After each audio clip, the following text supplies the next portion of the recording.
It is now 5:05. We will begin the Citizens Forum for the Board of Mayor and Aldermen Workshop, June the 26th, 2014. We do have several that would wish to speak on the Citizens Forum, and we're going to begin with Mr. Cole Allison. Yes, if you'll step to the podium, please.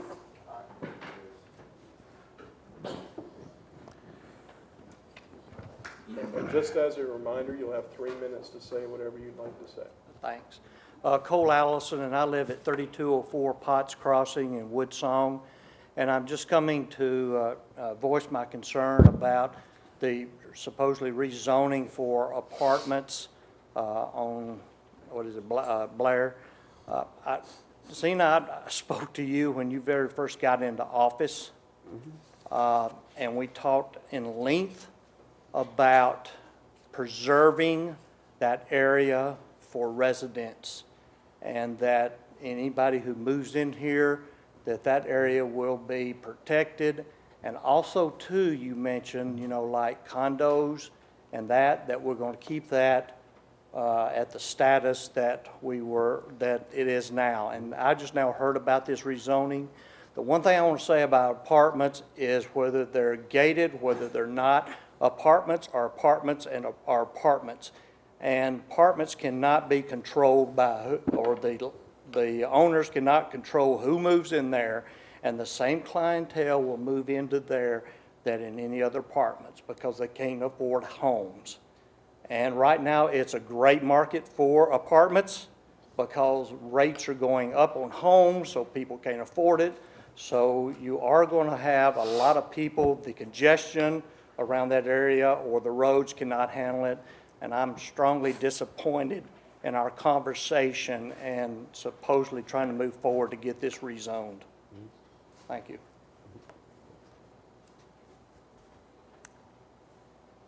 Becky Pollock.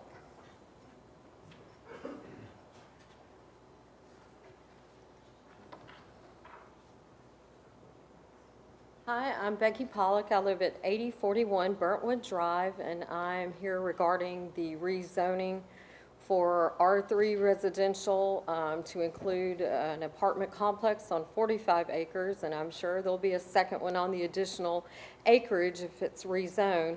My concerns are the traffic. Blair Road's traffic is horrible. I mean, as is. The amount of traffic, people cutting through from Rock Springs to Blair Road, from an existing apartment complex over in Smyrna that comes up Blair Road. I mean, traffic backs up on 24. It's used as a cut through. I mean, you cannot push that many vehicles onto that road, even with a turning lane that I hear has been proposed. I mean, that curve right there trying to get in and out of that curve is bad. I mean, you almost get hit either way. And it's just, you add that many more cars onto the road for 504 apartments with 3 parking spaces and guests coming at all hours of the day and night. I mean, there's no way you're going to be able to control that. I mean, you're going to have increased wrecks. I mean, there's wrecks that happen on that road. So, I mean, traffic is one big concern. The other concern that I have about apartments in that neighborhood is you have no control over the economy, and you don't have control anytime you have clusters of people in that close proximity. You have increased crime. I don't care if it's high-end apartments. I mean, look at what happened down at the Rhyme on Music Row. I mean, the guy came in, those condos start at $250,000 for a, single person. I mean, the guy got in through the, doorman and destroyed the thing and beat somebody, destroyed the lobby area and beat up a lady in the elevator this week. I mean, you just can't control all of that when you put that many people in close proximity to get together. And you can't control the economy. I mean, so, and you can't control who maintains those properties. If those properties, if they sell it to somebody else, I mean, they can lower the rent on the apartments, and there's no way to maintain all of that. So those are my concerns about zoning it for apartment complexes. So, thank you. Ms. Valerie Parker?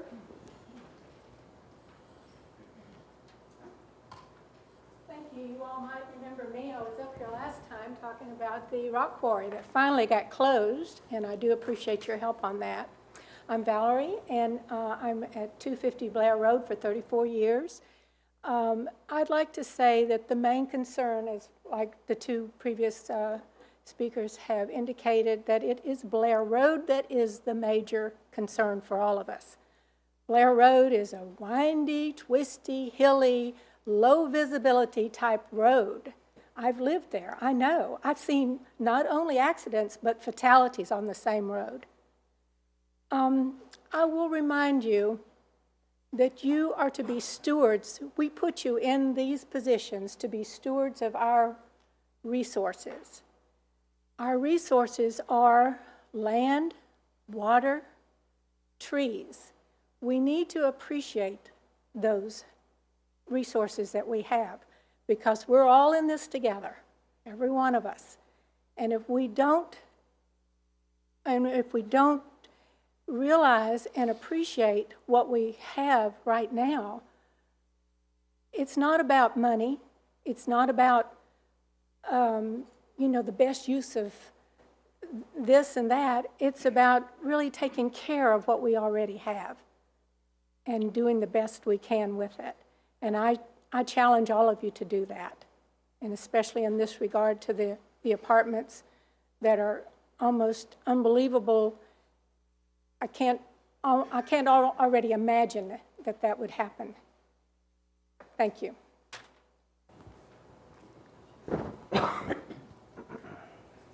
Mr. Robert Parker?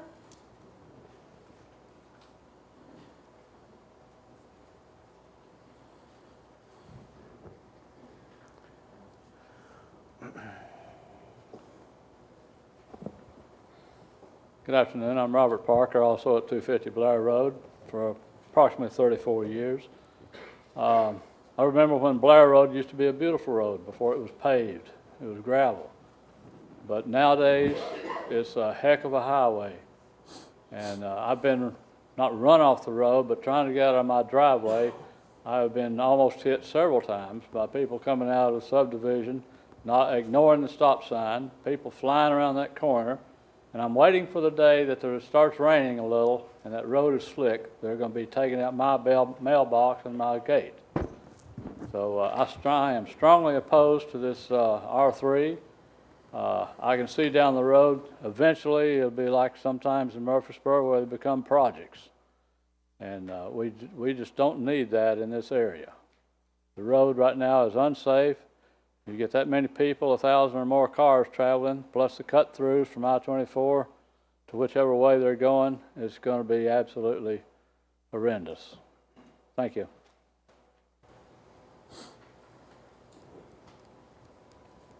Ms. Leslie Barton? Burton? Barton. Okay, thank you. Hi, good evening. My name is Leslie Barton, and I live in Woodsong Subdivision. And I'm here tonight to voice my concern and my real, I would say, opposal of the proposition to put the apartment complex on Blair Road. I moved into this neighborhood thinking that Rutherford County was an up-and-coming county for young people, people with higher incomes that are moving in looking for single-family homes. And I think what we've seen so far in Woodsong has been a fruition of those kind of dreams that people have.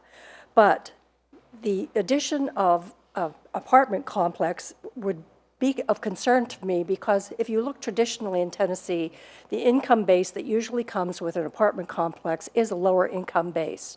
And with the apartment complexes, oftentimes we do have the concerns of safety, maintenance on a long-term basis, because you don't have an individual homeowner or homeowners association.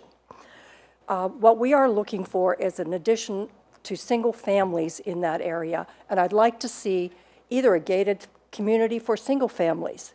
I would think that the proposition of getting an increase of the property tax from individual homes would be an incentive to rezone that, or at least stop an apartment complex to get the tax base that you would have from single-home families. Also, I would also like to remind you that several months ago, a year or so ago, we petitioned you to take a look at denying a condo project that was going to go in on Blair Road. And at that time, you stood up for the owners and the residents in the area and said that building a 50 condo unit would be a slap in the face to the homeowners of Woodsong. And tonight, I mean, I'm really wondering what that kind of a number of apartments is going to be in our face. It's not only a slap, it's a devastating blow to all of us that are really looking at preserving our values of our homes in this area. So what I would like to do tonight is to petition you to take a reconsidering what you're doing with that property on Blair Road, with the consideration of the traffic problems that we are going to have, and also just the property values that we'd like to consider to keep growing in Rutherford County. Thank you. Okay, that is the end of our citizens forum. We will now move to our workshop agenda. Our meeting will be July 1, which is Tuesday, beginning at, do we have a public hearing, Bruce? So our meeting will begin at 7 o'clock that night. Prayer will be by Alderman Waldron, and Alderman Green, you will have the pledge. We do have 3 sets of minutes that y'all need to review for a vote on Tuesday night. We'll start now with old business, which is second reading, ordinance 2014-11, an ordinance to amend the 2013-2014 fiscal year general fund budget. This is our second reading. Do we have any questions, comments, or concerns on this? Any whatsoever? Okay, if not, we will move on to second reading, ordinance 2014-12, an ordinance to amend the 2013-2014 fiscal year state street aid fund budget. This is the closing of our books for the 2013 and 14 year. Do we have any questions?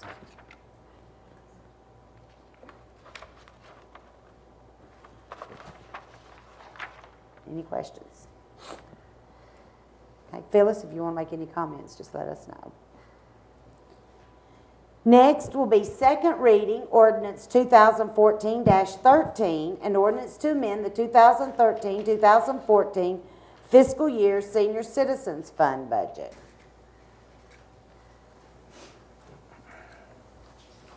And again, I'll remind the audience and the ones at home, we are being televised live. All we're doing here at the end is we're balancing out these line items or these funds. Next will be second reading, ordinance 2014-14, an ordinance to amend the 2013-2014 fiscal year grants fund budget. I see no questions. We'll continue on. We do have a lengthy consent agenda, so we'll move right into those. First, we have approved recommendations for city bids and purchases. Number 1 is copying machine lease for the police department. We'll be doing those tonight. Felicia's not here. Okay. You can. I'm to renew the agreement for records copy machine that's there in the front area right outside the records office in the hallway. Felicia sent me an email last week. She had talked to the fellow there. He says it's time for that to be upgraded, but the upgrade can be done and it'll be left at the same cost, is the way it was explained to me. So all we're doing is upgrading the machine, but they're charging us the same that they did last fiscal, or current fiscal year. Okay. Any questions on that? Number 2, repair pumps at Cedar Ridge and Ridgemont sewer pump stations.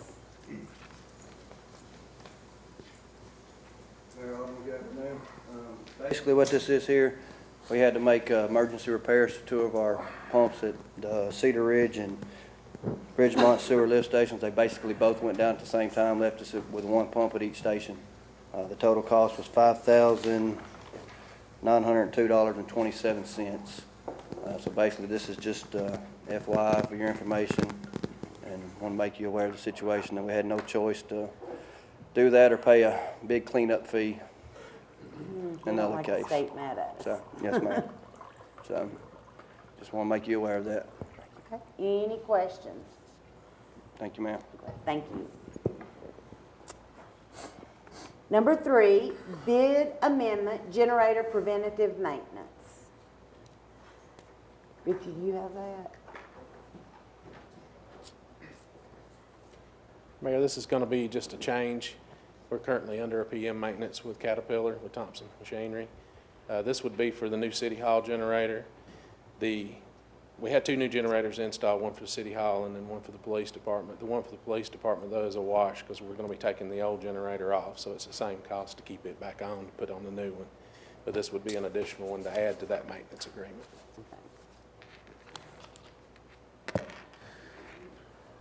It will not change, no, sir. Okay. It's same money for the Police Department for the PM on it. Any questions? That is for the new generator that's out back on the side. Okay. Thank you.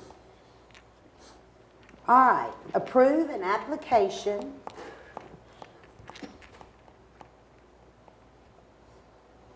a roadblock to be conducted for the Tenacious Teens for Christ, Inc.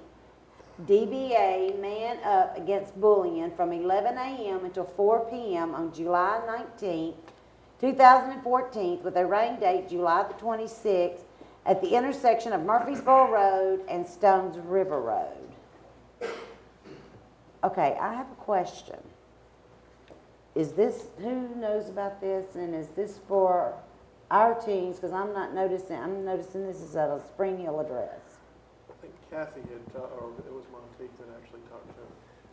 They do a statewide push against bullying, is my understanding.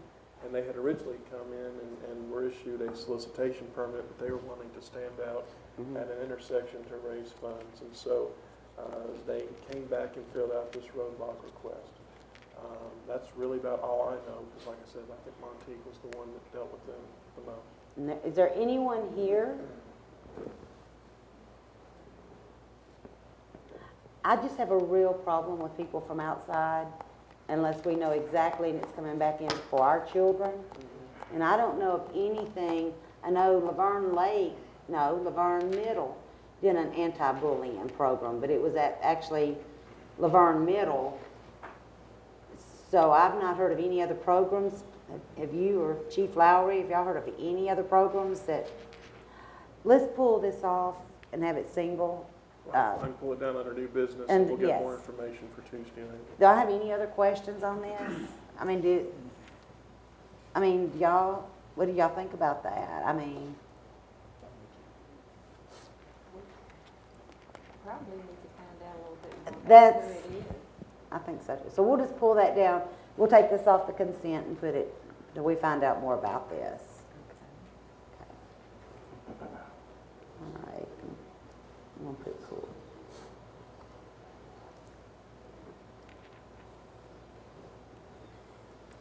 All right. Approved grant contract 2015-37 between the Greater Nashville Regional Council and the City of Laverne to provide multi-purpose senior center activities. That's the same grant that we do every year, am I This is the correct? same We do contract that, we do yeah. every year, yeah. Okay. Yeah, we do. All right. Do I have any questions? Okay. D, Authorize mayor to delegate authority to city administrator regarding agreements related to the Apple Developer Program and the new city mobile app. And Bruce, if you want to tell the council about this. Right, as a part of the new city app that we're working on, one of the things we had to do was sign up through Apple in their developer program.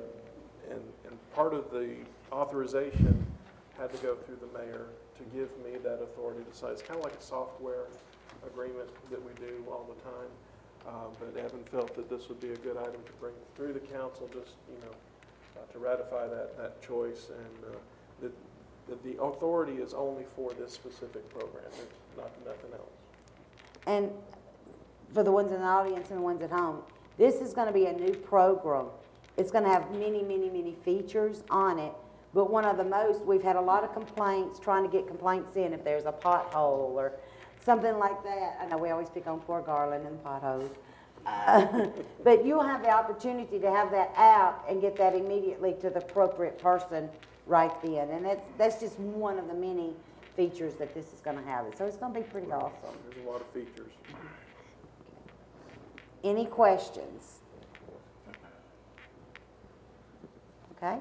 E, approve agreement and authorization for procurement of the third-party products and services with the New World Systems dated May 7th, 2014. Procurement. Mayor, Vice Mayor, Alderman, there are two items. The next one, F, is just like this one. Okay. These are actually change orders, or what I would call a change order. Historically, that's what they have been called with contracts. We're not adding anything to the dollar amount of the contract. What we're doing is swapping out A for B. In lieu of doing B, we're gonna add more to A to provide this for this area. Because once they got here, they realized there were some parts and pieces we already had that we could utilize for multi-purposes that we didn't have to buy from that. But there was software they had not included that would be a third party that would be brought in to provide whatever function for CAD, RMS, mobile client, et cetera. So all these two things are basically change orders, and you simply have to approve the change order itself because it is not changing the dollar amount of the overall contract. Okay. You agree, Bruce? Yeah. Any questions? Okay, so he's covered number E and F. Number G, approved contract with Pyro Shows for the fireworks display on July the 4th.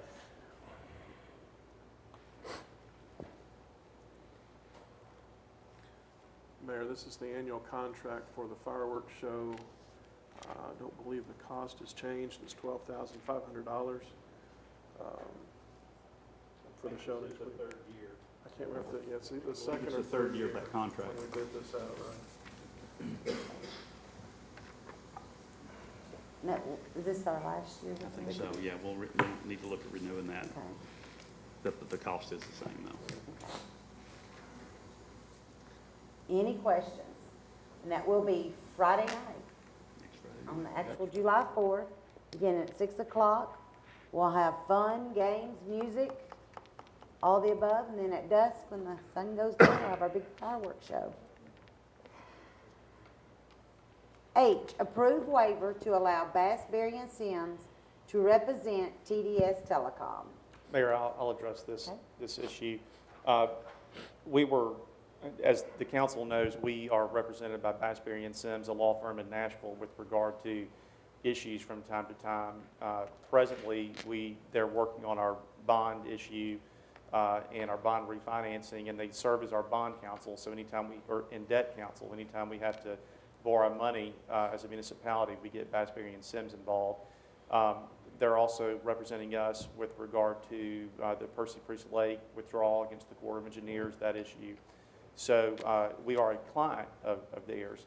They requested permission to represent TDS in a condemnation case that we have where we're condemning land for the Greenway. is it the Hurricane Creek Greenway project? So in any event, for Bassberry and Sims to be able to represent TDS, they would have to have our permission.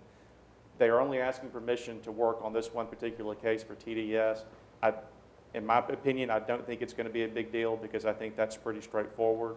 And so I don't have any qualms about allowing them to do it, but ultimately I thought it would be a good idea for y'all to make that decision. But in my opinion, I think it's okay to let Bassberry and Sims do this on this one particular case. And the verbiage does state so. Yes, ma'am. One case and one case only. Yes, ma'am, that's right. Any other questions, concerns on this? Okay, see none, we'll move further. Approve tournament use agreement with Greater Midwest Baseball. Mayor, that actually, we got a call from them today saying that they're not gonna be able to make it down. They're 2 or 3 teams short from being able to travel this far to do this. So, but they wanted us to leave the date open for next year so they can attempt it again, so. Okay, so Mark would take Yeah, it. Mark threw that, I found that out just not too long ago, so. Okay. And J is approved maintenance contract with TDOT for fiscal year 2014-2015. Mayor, this is the annual contract we have with TDOT for the maintenance of Murfreesboro Road that I actually just received yesterday, I think it was. So this is for fiscal year 14-15. Okay. Any questions? Any questions? Okay.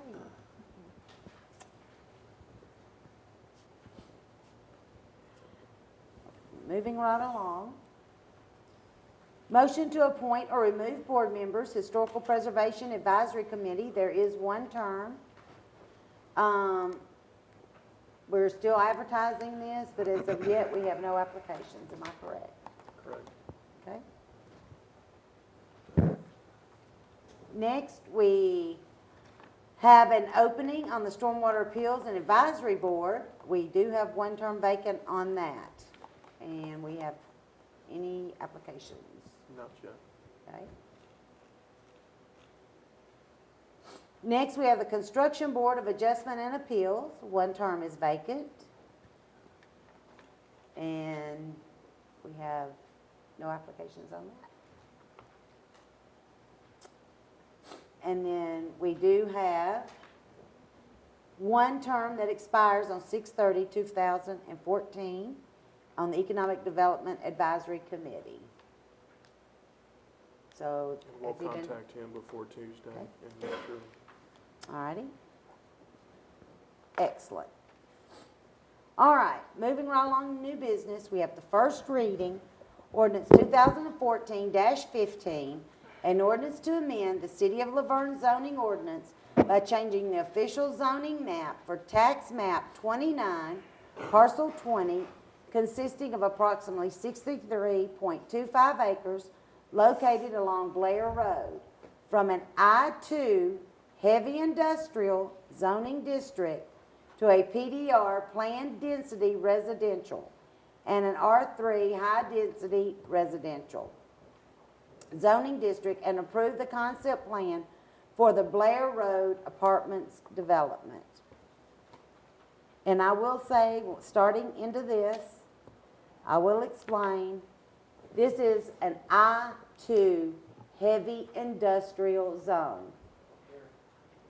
They can go in there and put a manufacturing facility in there with semis, and there is nothing we can do. Nothing whatsoever. This property is between a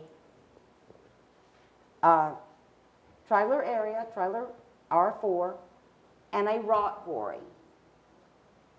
They have worked with Kristen and I for a year, I guess it's been about a year that we've been working on this. This property is not conducive to single-family homes. If you go back in there, and I've been back up in there, I have been way back up in there, and you've got the rock quarry that is a drop-off right there. And we looked at it, we sat down, we asked for good development. we cannot keep people from developing their properties. Now, I too, planning, we thought we were doing a good thing, going from a heavy industrial in a residential area, getting that heavy industrial out of there. We fought the rock quarry to get it out of there. We did this. So it was not done with ill intentions. It was done trying to get the very best that we could get in there and keep this in a nice, respectable area. So I just don't want people thinking that this was just something that came up overnight and that was not thought out, not well planned. That's how this all started. And so that's where it came, how it come down to this. And that's how it started. So the people are here tonight. If this board would like to ask the questions, we do need to air all of this out, look at it, talk about it, and it is certainly this board's decision, what they feel is in the best interest over in that area. But it is a heavy industrial area, I-2. And it is the property right there behind the apartments in Smyrna. The rock quarry is actually between that property and the apartments that back up there in Smyrna. Mayor, I agree with everything you say, what you're saying right there. I mean, this has been back and forth in front of us on a couple of occasions, and we tried to work some things out. I do agree with the traffic. There is a problem there. But I have to say, just listening to the people that got up and spoke, and I certainly appreciate everything you're saying. You had the verandas right there. If you go into any other city, you know, I'm hearing that all apartments are low income or projects or can turn into that. I know that our city planner worked very hard on trying to get very classy, another option for maybe young adults that are moving in, waiting to buy, something to that effect. I understand that people don't necessarily want it, but you know, you can go to Franklin, you can go to Brentwood, and they have the same kind of apartments. Okay, well, at any rate, you know, there are some things that have to be looked at. I do believe that this is a very good project at this point, so let's put it that way. Would y'all like, for the ones that, you have it in front of you, if there's questions, let's ask them, let's get this out in the open. This is our opportunity at this workshop to discuss, to look at every possible, everything, to ask these questions. Where did he go? I know the developer's here, I don't see him. Oh, they're at the back. Would y'all like to come up? Yes. I mean, they're here, ask questions.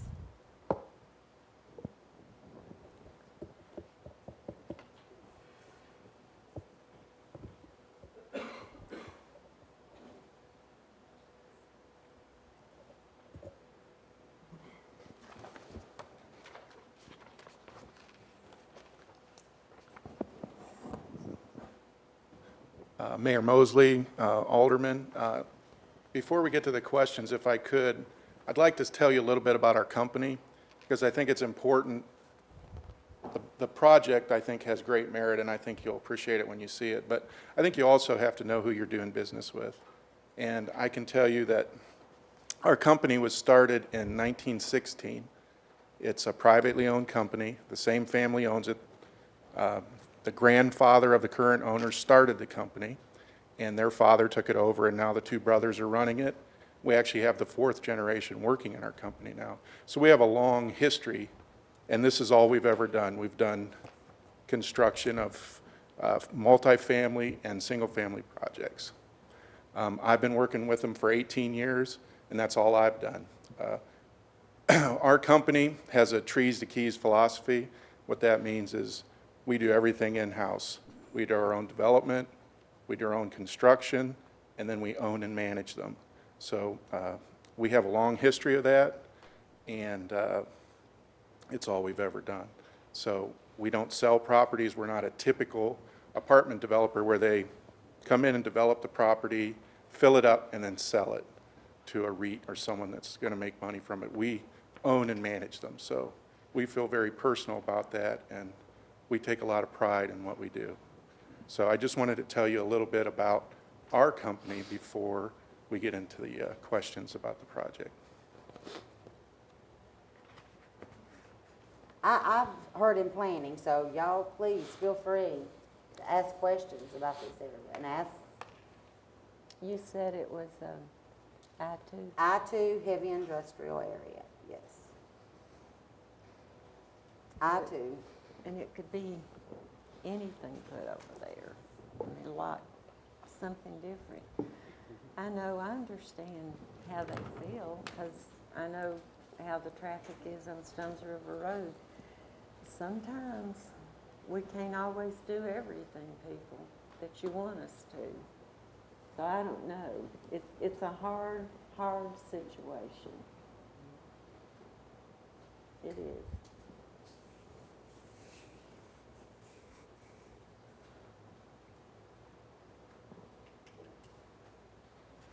You have any questions? I'm just trying to figure out what I'm gonna make them hate me for the most. Can you give us some input on the road situation? What are your intentions with the roads? Well, I can tell you that we've been looking at Laverne as a community that we wanted to build in since about 2006. Now, there were a few years of the recession where, you know, we kind of scaled back on our development, never quit or stopped, but there were a few years where we had to tighten our belt a little bit. But we have really wanted to be in Laverne for quite a while, and we've looked extensively. And when this site came to our attention, we had several meetings with the current owner and his representative, and I can tell you that, you know, quality was very important to them, and we had numerous discussions about what this project would be and what it would look like and what it would end up like. And, you know, we've been on the road.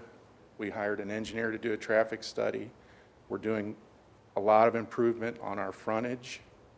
And in addition to that, you know, we know about, understand, and are going to pay our road fee, which goes to the city to use at their discretion for road improvements wherever they're needed in the city.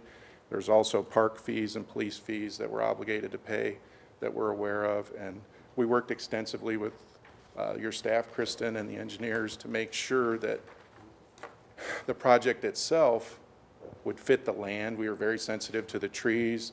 There's a wet weather conveyance and a pond on the site that we were kind of built our project around. We didn't just slap a template on there. We actually went out on the site, studied the site, laid everything out so that it fit the land. The topography of the land has a steep grade in the back. We stayed away from that. We developed the developable land and left the other part green. So I think it's a good project. You know, our engineers are telling us we'll have a B-level service on the road, which is very good. And, you know, we're prepared to move forward if this body will approve our project. Can you tell us about the price range of these, what it would cost to rent an Well, apartment? you know, this is a project that you would see or could see in a Franklin or Brentwood or anywhere else in this area.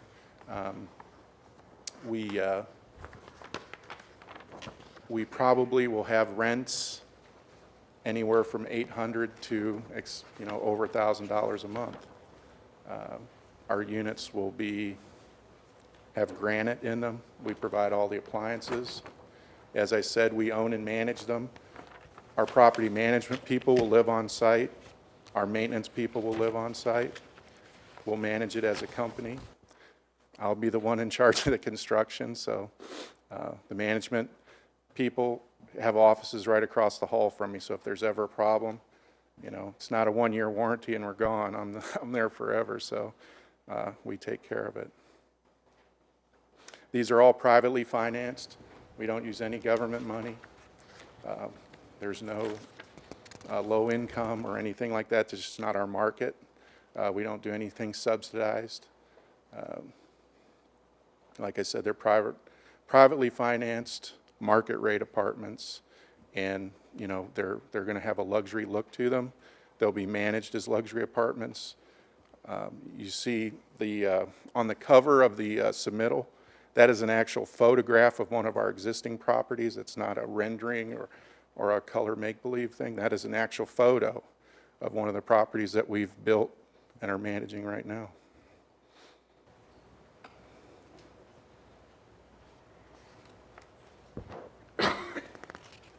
Any questions?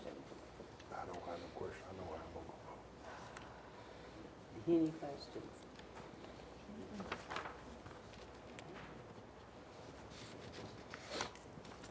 I see no more questions. Thank you very much. Thank you for your time. Thank you.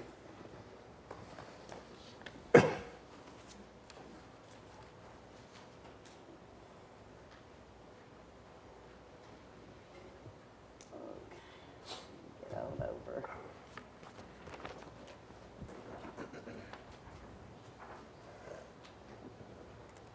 All right, moving right along. Resolution 2014-20, an initial resolution authorizing the assurance of not to exceed $750,000 general obligation bonds of the city of Laverne, Tennessee.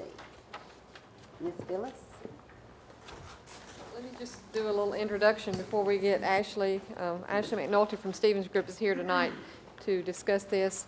You know, a couple of months ago when we talked about the financing of our fast attack trucks and the renovation to one of the fire stations to house one of the newer fire trucks that we're going to be getting in the future, we talked about, we knew that we were going to have to either do some kind of a lease purchase plan or a capital outlay note. So we reached out to Stevens Group, and they did some investigation and looked at some of our current bonds that we have. And it looks like we have an opportunity to take one of our current bonds, I think it's our 2005 bond, and do some refunding on that, which is basically a refinancing at a lower rate.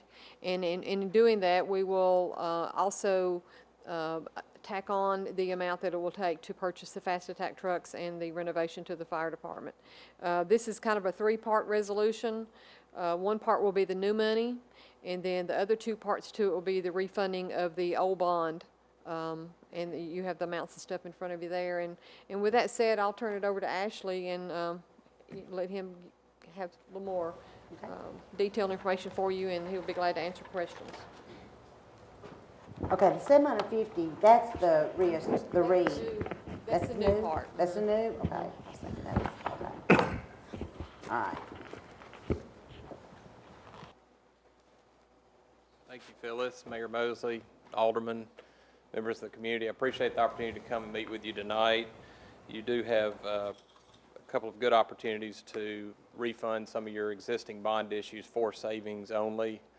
And so if it's all right, the books that I've just handed out, when those get around, we'll go through those. And this is the numerical calculations that support the resolutions that you all have in your packet for tonight.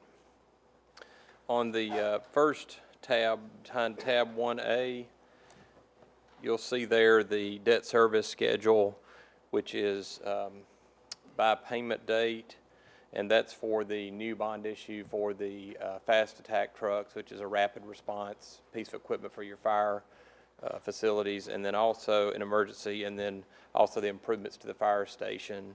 That's the total amount there before any refunding. So that gives you an idea by payment date, an annual debt service of approximately $75,000 to provide and take care of those pieces of equipment and the improvements.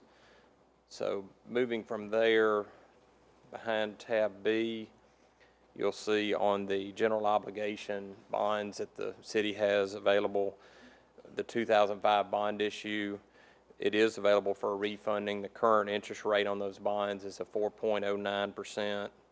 And so we're proposing to refinance those for savings only to approximately a 2.40% in the current market. Of course, that market can change, but in the current market, if you were to refinance in today's rates, it would produce a 2.40% interest rate. The savings that would derive is on the first, on page 1 of behind tab 1B. The savings would be projected at $153,000 to the city, and that would save approximately a fourth of your interest cost. If you don't refund the bonds that are out there now, you'll pay 100% of the interest due. If you refund, you'll pay about 75% of the interest due, so you'd save about a fourth of the interest cost. So it makes sense in the current market to do that. It meets all the acceptable benchmarks that the state has established, and it well exceeds those. It also produces a refunded principal of 6%. So of your total principal outstanding, you're saving nearly 10% of that refunded principal. So it's a good opportunity for the city to save money and to take care of some of the equipment needs that you have currently. We're not proposing to extend the debt. We're simply going to refinance it for savings from a higher interest rate to a lower interest rate. There are additional supporting schedules in the packet that I could go through. I think in the essence of giving this out tonight, it'd be better to let you all look at the pages behind there, and if you have questions, I'll be at the official meeting, the next meeting where it's officially voted on. But you can see it includes the prior debt service, the bonds that will be refunded on page 3, the escrow. You establish an escrow to defease the prior bonds, which would be paying off the earlier debt that was outstanding, replacing it with the new debt. That escrow would be established to accomplish that, and it would be defeased from your city's audit and removed. That 2005 bond issue would be removed from your city's audit.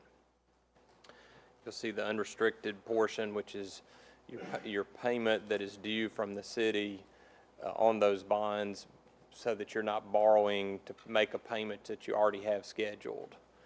So you're not paying interest on interest. You're actually doing it the most efficient way and avoiding any additional cost to do that. So you have it budgeted. You're just making the budgeted payment that you'd already planned instead of borrowing that money. And then you have your new debt service schedule at the current interest rates. You'll see that on an annual payment date basis and also on a budget basis. And then you have the sources and uses on page 9, which breaks down the cost of the refunding in terms of bond counsel, our fee, underwriter's discount, trustee, and bond rating, which I think most of you are aware, and I'm sure Phyllis has shared with you, but you all have recently been upgraded to a AA rating by Standard & Poor's, which is an outstanding rating. It puts the city in the top tier of cities and counties throughout the state of Tennessee and really throughout the nation. They're only 2 steps away from AAA rated, and there's only 4 entities in Tennessee that are AAA rated, and so you're in a very top echelon of cities in the state in terms of your financial management and your debt outstanding and how you're managing that. Looking at, that's the general portion, so looking at the water and sewer portion, there's actually a good opportunity for the city to refund the water and sewer bonds that were also issued in 2005. They, again, were at a 4.09% interest rate, and they would be potentially refinanced to what we're projecting the current market at 2.39.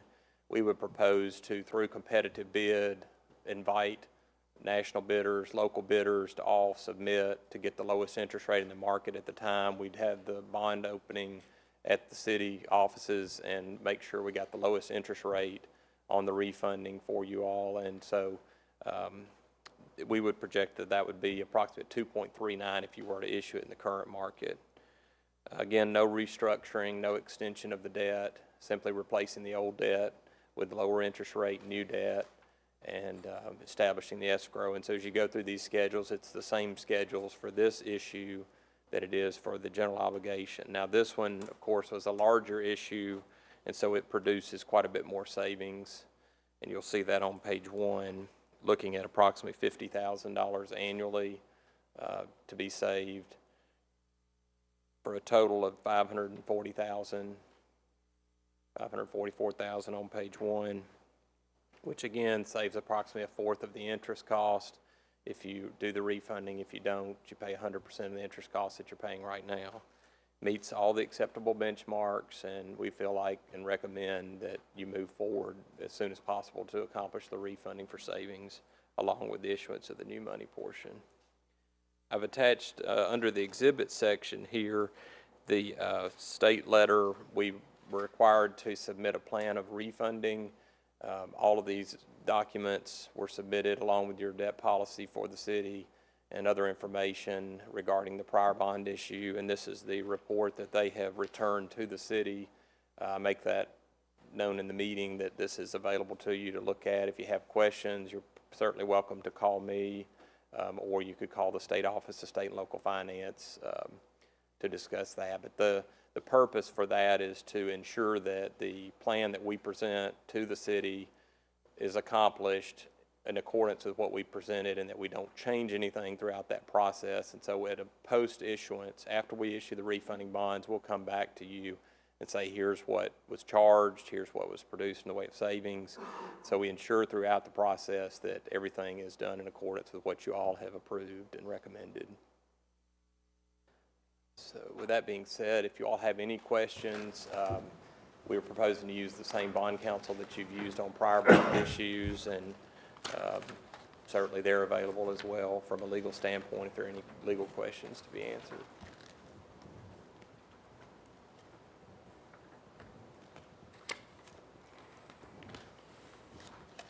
And these are all the resolutions, 20, 21, and 22 in Yes, this book. yes, that's correct, Mayor. So, The initial is required. It will be published in the newspaper, and it's a new money portion, and then the other two pertain to the general obligation refunding and the water and sewer refunding. And those three resolutions will be, the bonds will be sold at the same time to accomplish. any questions? Any questions? I like saving money. Okay, thank you. Thank Appreciate you. it.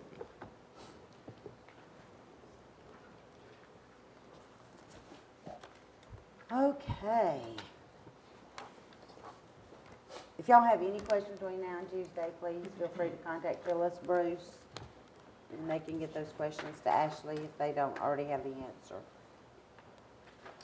Number 14, motion to approve amendment 2 to the sewage treatment agreement between the Metropolitan Government of Nashville and Davidson County and the City of Laverne. Mayor and Board, as you know, over the last several months, we've been working with Metro Water and Sewer on this agreement. We're entering into, I think, our 4th or 5th year of the existing contract, and as part of that agreement, they were required to do a rate study to make sure that they're getting what they think they need to get. When that rate study came back, the actual cost is actually less than what we're paying now. We're paying $1.44 per 100 cubic feet currently, and the proposed new rate, which would go into effect October the 1st, 2014, will be $1.30 per 100 cubic feet.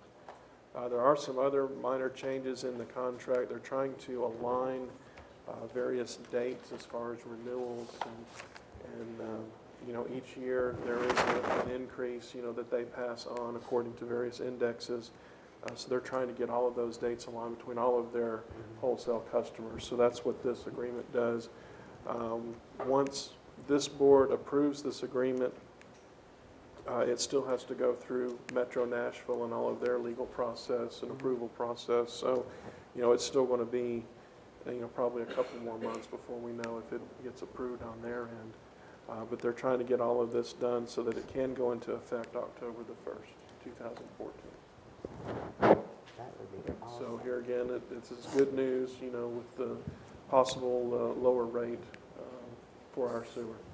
So it goes through Metro and all that, it would be October 1st. Right, the new rate would go into effect October 1st. Okay. That's something to certainly, that's some good news. Yeah. That's some very good news. Excellent. Excellent. Any questions? Awesome. Number 15. Motion to approve a development agreement between the City of Laverne and Walmart Real Estate Business Trust for public improvements on Fergus Road.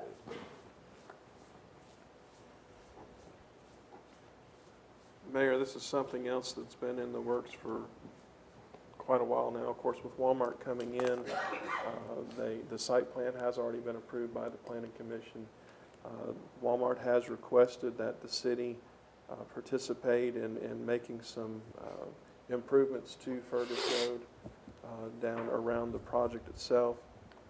The majority of the funds for this will come from the impact fees that Walmart will pay themselves. Failed to bring the actual amount. I think, if I remember correctly, the impact fees that Walmart will be paying are in the neighborhood of about $180,000 for road impact fees. The estimate, which is actually in here, for all of the improvements is $395,000. But of that, the road improvements is estimated at $219,000.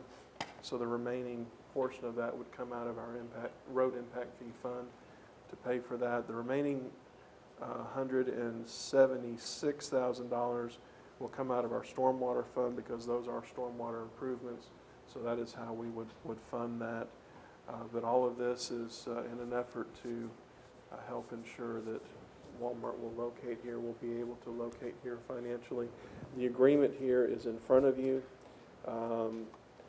The version that is in the packet will probably change a little bit between now and Tuesday. I think Evan is in the process of reviewing it. Some of the numbers may change just a little bit, but we're trying to get that finalized. We just received this yesterday, so. But they're paying for all the engineering. Yes, yes. How much money is in stormwater? Just, I know people are going to ask. How much is in the stormwater fund? Because people are going to ask that.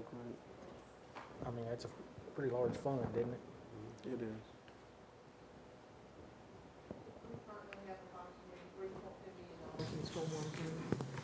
So there's sufficient money there to do it. Oh, definitely.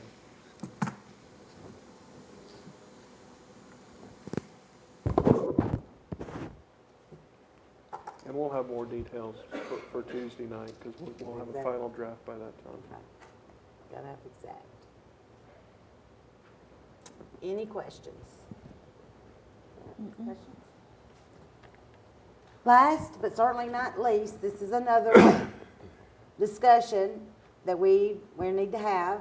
Unfortunately, we're going to have to rescind the ordinance 2013-16, an ordinance to amend Title 11, Chapter 6 of the Laverne Municipal Code by adding a new section 11-604 regarding ephedrine control. A lot of the cities gave it its best shot. Our state government didn't deem it necessary. They did come up with the new state law of what you can do when you need your Sudafed, your ephedrine products. And so we're going to have to go by state law now. They did upgrade theirs. And Chief, you may could tell us a little bit more about, do you know what their new law requires? The legislature this year passed a bill that was proposed by the administration, which was basically a sit-down-at-the-table compromise bill between law enforcement professional groups who several voiced strong opinions. We had one chief here that came and presented from Winchester, and pharmaceutical companies. It could have been better, but it's still better than what we had or currently have. It will restrict sales for amounts within smaller periods of time. There are some things I personally wish they had done. I wish they had moved forward and changed the bubble pack with hard pills to gels, because that's extremely hard to utilize when they start trying to make crank. with anything with a veteran in it. I also wish they would enhance penalties on pharmacists who are, like every other profession, you have a small handful of folks who don't do what they should do. And we have some who don't necessarily do a really good job of entering information into the database at the time of the sale. We have others who ensure they do, who are doing the right thing. This will slow some of the smurfing down. It will not stop it. It will slow some of it down. The access is restricted a little bit more. But the Attorney General, as we all know, came back and said that municipalities or local government of any type could not provide any legislation. Counselor, if you agree, and I know you do because we talked about it. We talked about it beforehand. We discussed it when you passed it. I applaud this board of mayor and aldermen for unanimously passing that measure up front. It garnered attention to a problem. Now, if we can get them to pay attention to us when it comes to pill mills and other such issues, and fraud, insurance company fraud, whether it be publicly provided medical insurance or privately provided, we have people who are still buying and selling pills like crazy. Pills are right along up there with meth in the lives and families that are being destroyed every single day. And I say lives and families because if you look at our attempted suicides and suicides in Laverne, many, many times those are occurring as a result of pills and pill addictions. A lot of our crime is connected to drug usage, drug abuse, the need for money to steal a radio or a television or a PlayStation or whatever and fence it so they can get money and or trade it directly for drugs, as a matter of fact. Much of our property crimes fall under that category. You don't have a choice, in my opinion, but to do this, rescind it and simply comply with the things that are required in state law now. It's a lot better than what we had.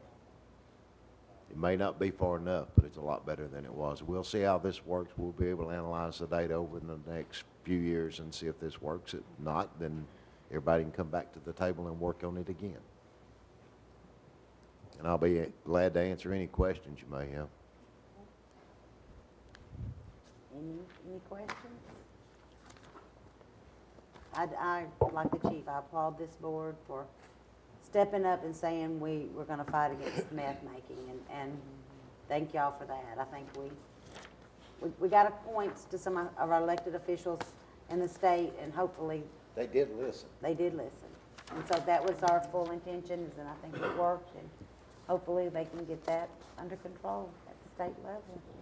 Now, what we'll have to do is put an ordinance on the agenda, because it takes an ordinance to rescind an ordinance. So if the board would like for me to, I'll put this on the agenda for Tuesday night. So does it have to go when we rescind? Does it have to go through 2 readings? Yes. Okay. All right. Okay, we'll have that on there. You can go back to Did I skip one? What'd you skip? Which one? Okay. Request from Scott Ritter, Inc., for the city of Laverne to approve a change order for the Waldron Road Pump Station project. I'm sorry.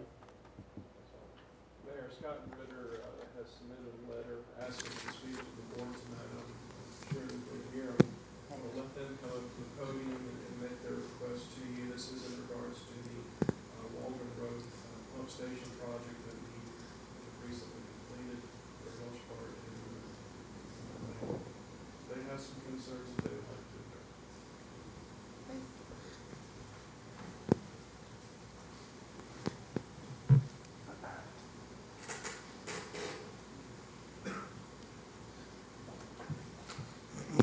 Good evening. Thanks for your time tonight. I'm David Bales. I'm with Scott Ritter. I'm the project manager over this project. This project came in late, approximately 61 days late.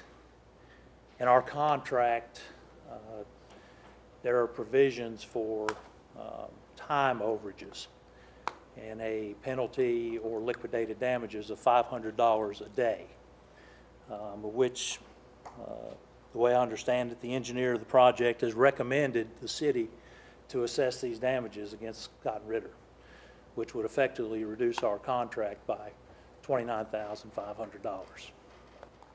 I'm here tonight to explain our dilemma on this project.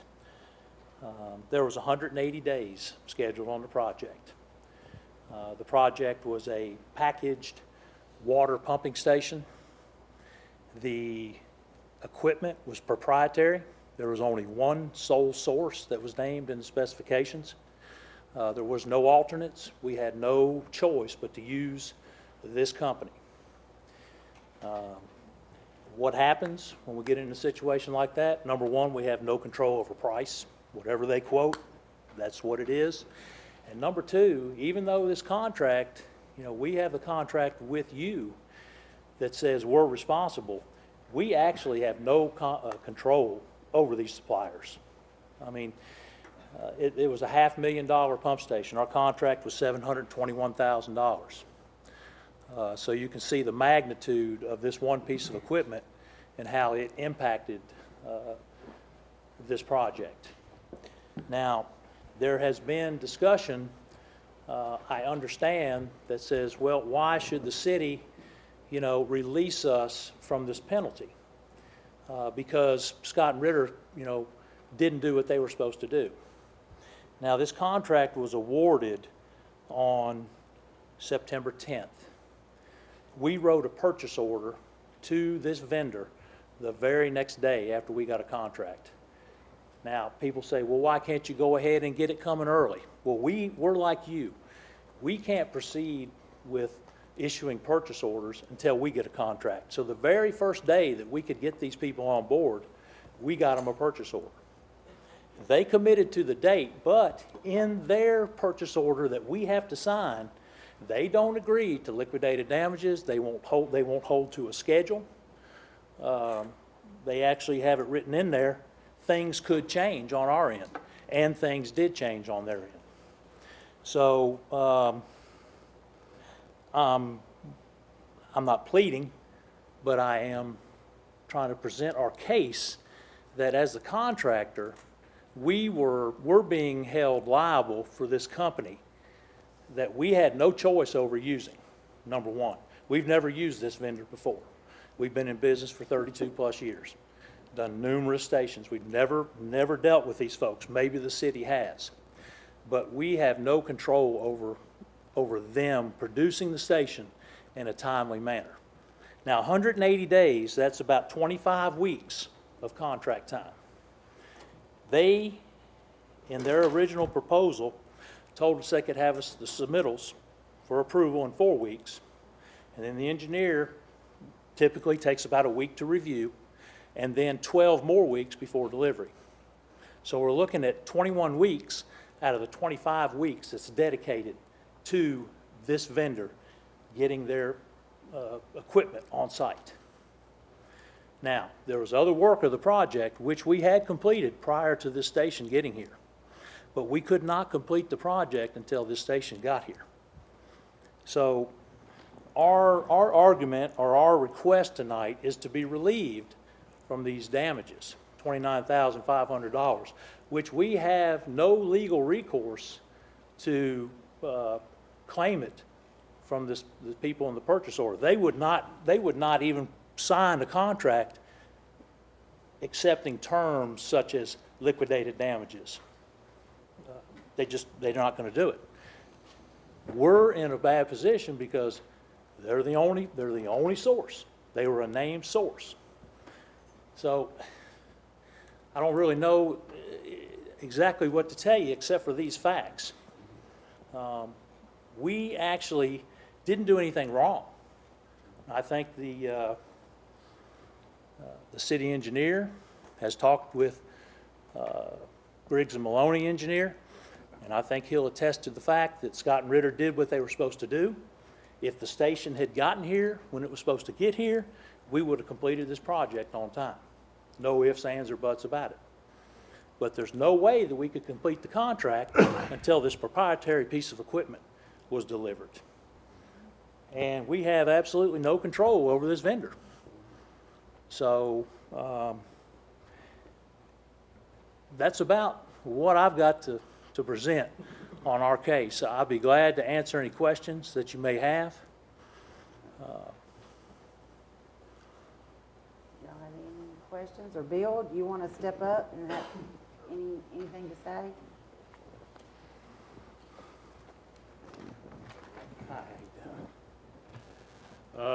Scott and Ritter made this request first to us, and in short, we disagreed that they had a valid reason to ask for more time. It's my understanding they made the same request to Kyle, although I have not seen the letter to Kyle or his response. So now they're here to offer it to the board, which is well within their rights to ask the board's consideration for that. So there's nothing offensive here. The board, as I understand it, I have the city attorney correct me if I'm wrong, but as I understand it, the contract reads that they pay these liquidated damages.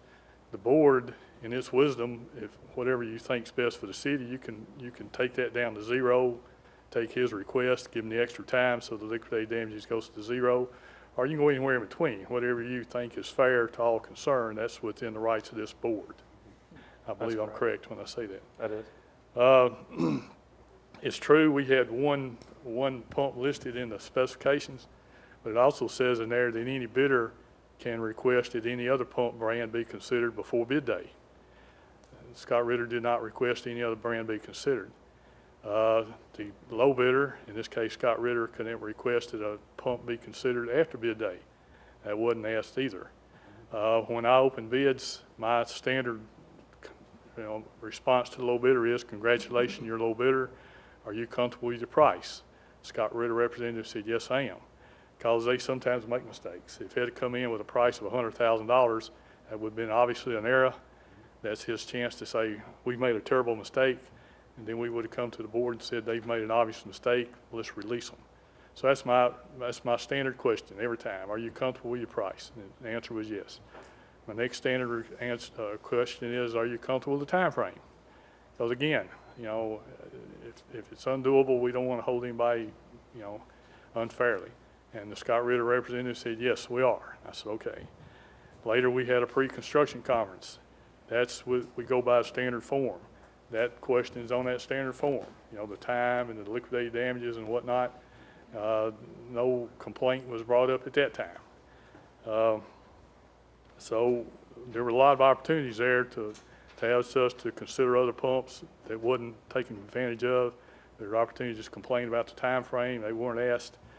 And the bid is a free bid. They could have looked at it and said, no, can't do it. We're not going to bid here. But they bid of their own free will. So they bid it going in, knowing that's the time frame. No one knows that's the pump brand. The standard general conditions that we use are nationwide documents. They're approved by lots of different construction agencies, associations, several different engineering associations.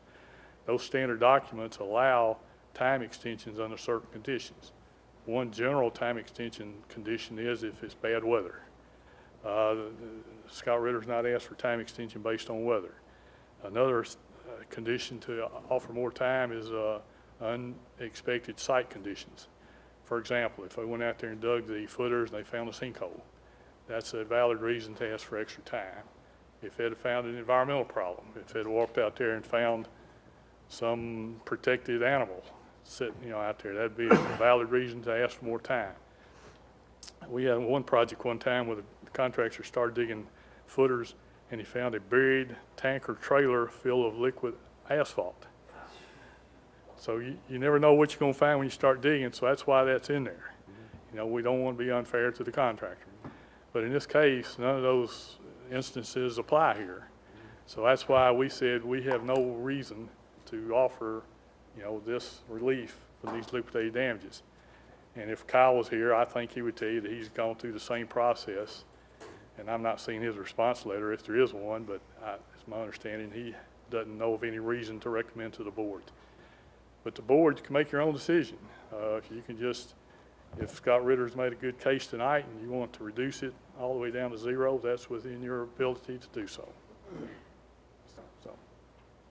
Could I have the podium again? Yes. At the pre-construction meeting, we did voice our concerns. I was not there, but our project superintendent was there and my assistant project manager was there. And we did voice concerns about the project time. In the contract documents, there is an allowance for having the project time start 30 days after the signing of the contract. We requested this and we were denied that. Now somebody said, well, 20 days, what difference is that going to make? $10,000 is what 20 days does. But even that was not going to bring the project in on time. But we did voice concerns about this time frame at the very beginning, and we were denied the request. Contractors don't design, we build. And for me to try to invest an amount of time to go out and redesign something that this engineer's probably worked on, what, 6 months, 8 months, maybe a year? I don't know, you know, a long time. And for me to go in and try to second guess an engineer on a design, contractors don't do that. You know, we depend on the engineer for the design. We build what the engineer designs.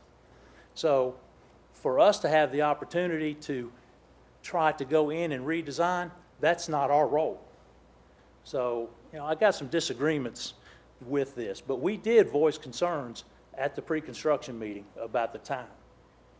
So it would be your all's decision, obviously, but we just don't feel like we've done anything wrong. You know, we've got a vendor that if they don't produce, there's not a thing in the world any contractor can do about it. There's no recourse for us except to pay you all $30,000 for something that a proprietary vendor that the engineer wanted. Apparently they've got other stations in the system here, and that's the one he wanted. And we don't have any choice over that. It's out of our hands. So, any other, have I misstated? We've gone back and checked our notes on the pre-construction conference. Scott Ritter is also the low bidder and currently on the contract for the new 18-inch line. By our notes, you asked it a delay in the construction time on the 18-inch line. By our notes, we didn't see that in the pump station site. But they're not recorded and they're not, you know, set out by, so by the best we can tell, you asked for the delay in time on the 18-inch, but not the pump station. But I can't prove that. I mean, we didn't record them, so I may be mistaken. I wasn't there, but our superintendent was. He's the one that made the request, so. Ultimately, this is a decision of the board. In your packets, of course, is the letter requesting to speak to you tonight, followed by the letter from Scott Ritter requesting a relief in the $29,500 in liquidated damages. And then following that is the response letter from Grace and Maloney, why they feel those charges should be levied. And then following that is the actual copy of the contract, which does include the section regarding the liquidated damages. You know, if you would like to read these documents and then come back Tuesday and vote on it, you can do that. Kyle should be here Tuesday night if you have any questions for him. It's up to this board as to whether you want to grant essentially a change order and allow this relief in this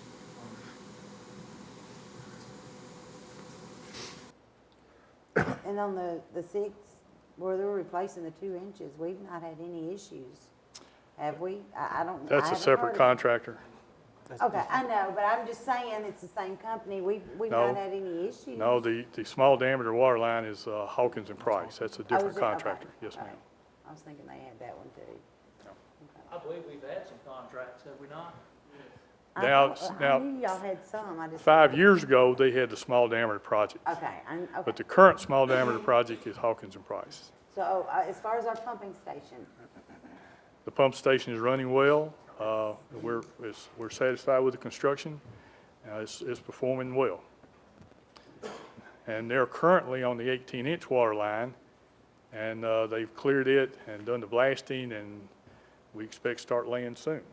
So, okay, so I far knew I there, had we're another okay. project that they were doing. Yes, Okay. yes, they have another Just current got my project. diameters incorrect. Yes.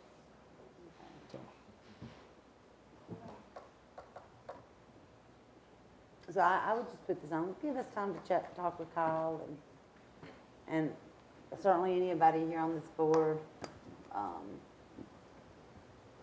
Call and ask questions too. Let's read over the contract and look at that. But I mean, basically, let's sum this up. They've been paid. You have not been paid. They've not been paid the final payment yet. That's Okay. holding up pending this. Okay. So what we're wanting is to actually deduct basically the $29,500 from your That's payment. basically the question, yes. Okay. So does everybody understand that?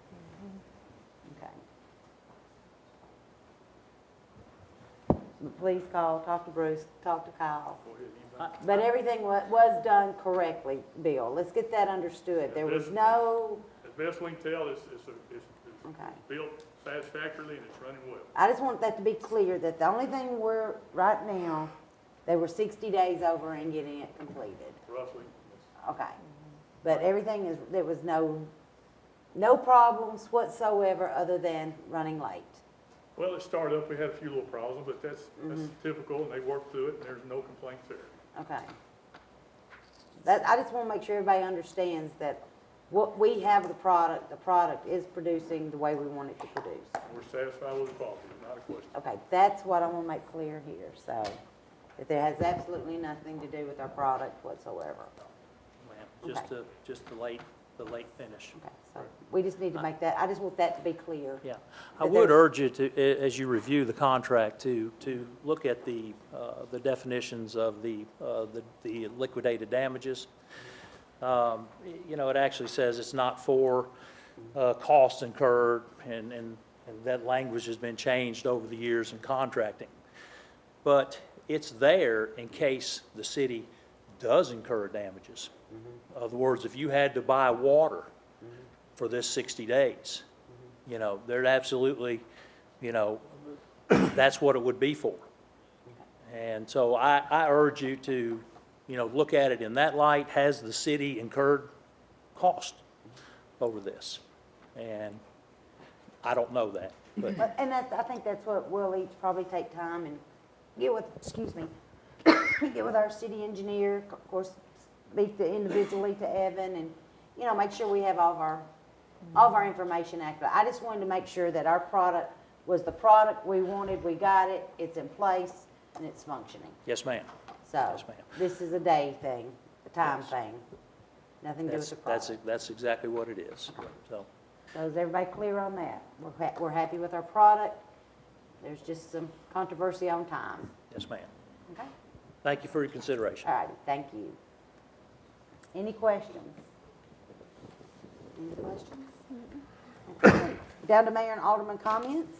We'll start at the other end. Alderman Broker, we'll start with you tonight. I don't have. Nothing at all? No. All right. Alderman Only thing Walker. I got, I want to congratulate Vanderbilt on a big win, national championship, and glad to see a local team do good. Yep. That's it. Awesome. Vice Mayor. Well, you got a new baby to brag about. I do. Figured you'd do that. Miss Paisley June Farmer, born Friday. Should be a week old tomorrow. And I got to hold her today. She's a beautiful little baby and be running around chasing Maggie before long. Congratulate you and Nicole and Maggie and Harper. And Caleb. So, Alderman Green? I don't have anything. Awesome. Well, I would like to take this opportunity, and I'll probably do it again at the workshop, at the meeting. Our playground out in Lake Forest is we're right there. We're actually pouring the rubber matting. I think we like one more circle and then the sod and let it set up. But I just want this entire city to know what I tell them all the time, but they still need to hear it, what an awesome group of employees that we have. I think I put it on my Facebook, if anybody follows me on Facebook, but to see these guys and gals out there in the mud, in the dirt, digging these holes, it was hot, it was steamy, and to make this project happen. Not only was it our employees, we had a group from Bridgestone that showed up a couple of days, we had a group from United Way, we had a lot of volunteers out there. But if it wasn't for our city employees, I don't know what we've done, but I think if y'all see that poster, it said it all. When those children showed up with a handmade poster that they had made and said, "Thank you for our playground," we all stood there and cried. And it was raining cats and dogs. We all had boots and mud up to our honeys, and I mean, we were covered, and we knew it was worth it. When those children, and watching them peek behind the trees, watching it grow. And I just want to say thank you. Y'all are an awesome group. And I want to thank you for all the time that you and your employees put in to make this park happen for our kids right here in Laverne.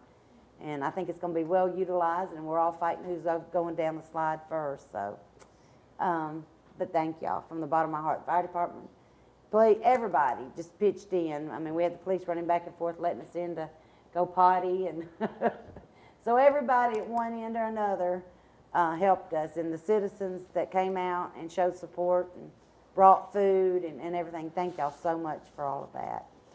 With that being said, Mr. Bruce, do you have anything to add? Or with that being said, thank all of you. Have a good weekend.